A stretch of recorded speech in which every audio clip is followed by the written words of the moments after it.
Yon. Good afternoon everyone and welcome back for another video. Follow guys, TRD Parts. Yung may Philippine flag sa dulo.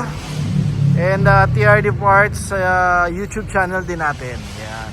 Viber sa upper right yung my screen and WhatsApp 0917-888-1133. Guys, pinakita ko muna sa inyo yung ating yung unit natin na 2018 na in-upgrade lang natin yung taillight niya. Okay. So kasama na rin pala yung garnish na glossy black na galing sa LTD. I mean, ginagamit at nakalagay sa LTD. Then yung taillight natin pang GR Sports, tama naman, running na, di ba? Pasok na pasok yan, sir. 100% swak na swak yung fitting niya.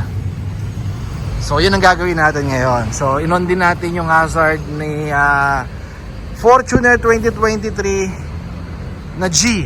Yes, G. Unfortunately, yung model ng G na nilabas ni Toyota dito sa atin, naka facelift na actually, okay? Pero yung taillight niya, yung 2016 pa rin ang ginamit. Yung first generation talaga. I mean, yung second generation na old model pa din.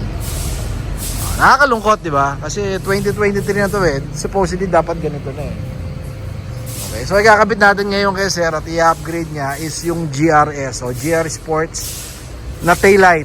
Yes, ito ikakabit natin ngayon sa kanya. Yes, it's a brand new and good and genuine. Yes. Yung mga part number for your reference. Mga part number niya. Brand new original. Well, this one, it's a plug and play, but we were going to use the module which is made in Thailand din, kasama ng package na binibenta natin. Okay, so nagpalagay si sir ng ito yung napaka-common sa kalye na ewan ko kung pati kayo sumasakit din ng mata pag nakasunod kayo at nakabuntot kayo sa ganitong may ilaw na garnish. Masakit sa mata talaga So si sir ang papalit na rin. Gamitan din natin siya ng original. For your reference again, this is the part number. Ito yung rear garnish na glossy na ginagamit naman sa LTD. Ito na din sa atin. Yan, ito na din sa atin. Papalitan din natin yan. So medyo madugo ang baklasan to kasi magtatanggal tayo ng sidings niya at yung gilid niya para maisalpak natin yan. Pero wala tayong modification, walang cut na gagawin dito. So it's more on plug and play. Okay, Ales, babalik ako. Baklas lang kami.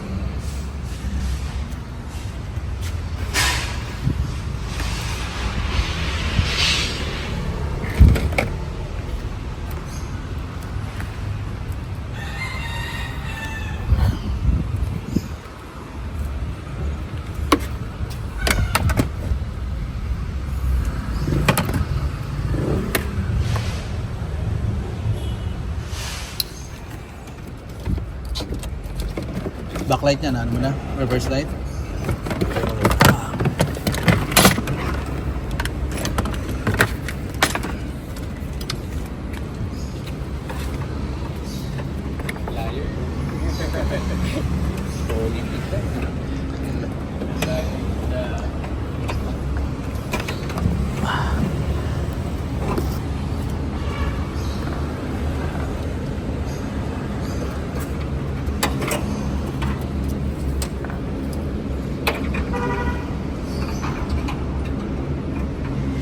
So nagpalit din si sir kaya lang iti-take out niya na Copy. Naganda natin. Lilinisin na lang ni sir. Siya na lang daw magpapalit. Tignan mo siya, nakaganon. Tignan mo yung LTD, flat. Oo nga. Ito nakaumbok ko Ito nakaumbok ko, nakaganon siya. Saka walang guide yan sir. Walang guide, walang pin. Kaya nga hindi ko pa kinakabit hanggang ngayon. Tagal ko nang binili yan, 2 taon ko nang binili. Original din to 7,000 for this. Ganda. Ganda yung Yan sir, yung silver niya, ito yung nag-ano. Yung naninilaw. Actually, lahat yan. Kaya ang pangit pag kinabit mo. Napasok. Nakabukol. Nakaganon siya. Ito, flat eh. Oo, yun, flat eh. Kaya halatang peke eh. Ang GR kasi, flat na ganyan. Yun, oh.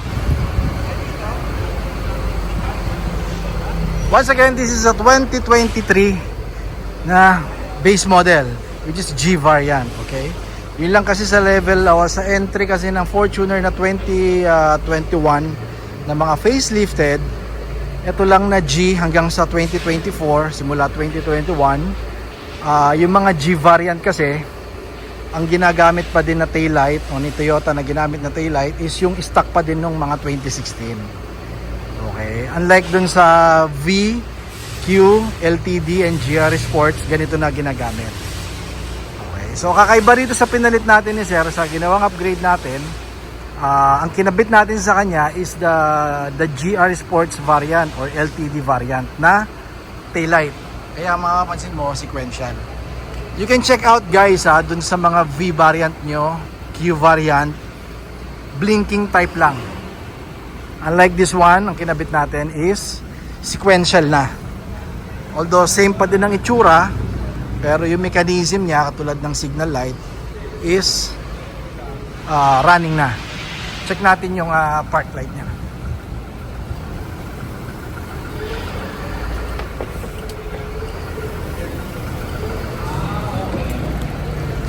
Yan, diba? Parehong-pareho din naman ng mga QV.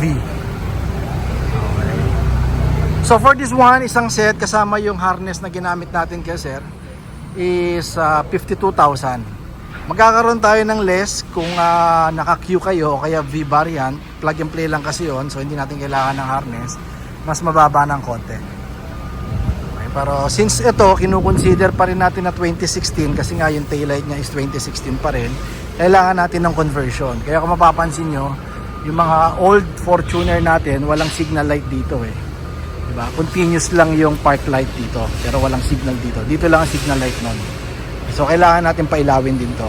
So nagkabit tayo ng harness.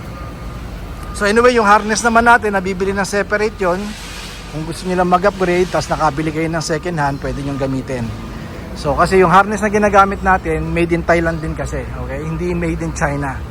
And also yung kinabit natin sa kanya ng pyesa is 100% genuine, original, and brand new of course. Yun yung mga part number. So tinabi lang ni Sir yung pinagtanggalan natin. Also this one, nagpalit din tayo, glossy na. Ito yung ginagamit naman sa LTD. Okay, by the way, yung taillight natin, yung kinabit natin kay Sir, 52,000 yon kasama harness. And ito naman 15,000 naman to, itong glossy na rear garnish. Alright, so may konti tayong adjustment para sa installation kasi hindi biro ang installation nito. Although syempre plug and play, kaya lang yung paglalatag kasi ng linya medyo matrabaho. And kaya naman gawin ng mga electrician kung nasa ibang lugar kayo, let's say Mindanao, Cebu, kaya naman gawin. Yun nga lang, talaga medyo matrabaho lang. Okay, so lahat ng kinabit natin applicable yan sa 2016, 17, 18, 19, 20, 21 hanggang 2024 or 2025 na model ng Fortuner. Okay, mapa anong variant yan. Siyempre GR Sports at LTD, hindi mo nakakabitan ng ganito kasi stock na sa kanila to eh. Okay, so thank you kay Sir Gaspar ng Quezon City yata si Sir. Sir, salamat. Follow nyo kami TRD Parts sa Facebook page, of course. Doon meron tayong Philippine flag sa dulo and sa YouTube channel wala tayong Philippine flag sa dulo pero pareho lang ng logo, TRD, Tango Romeo Delta, hindi kayo malilito doon. Okay, so nag-upload tayo ng video siguro 3 beses, 4 na beses sa isang linggo. Minsan pag sinipag-sipag tayo, everyday meron. Pero sa Facebook masipag tayo dyan kasi kahit picture na i-upload natin, unlike sa Facebook kasi puro video lang eh. Sa YouTube puro video lang eh. Okay, sa Viber naman, meron tayo, Viber and WhatsApp, sa right yung mga screen. 0917-888-1133. Guys, text kayo, tawag, tumatanggap tayo niyan. Open tayo 24 hours. Ako po ang sasagot. Yes, ako po. So once again, this is Mike TRD. Don't settle for anything less. Siyempre, Toyota is still the best. Keep safe, everyone. Bye-bye.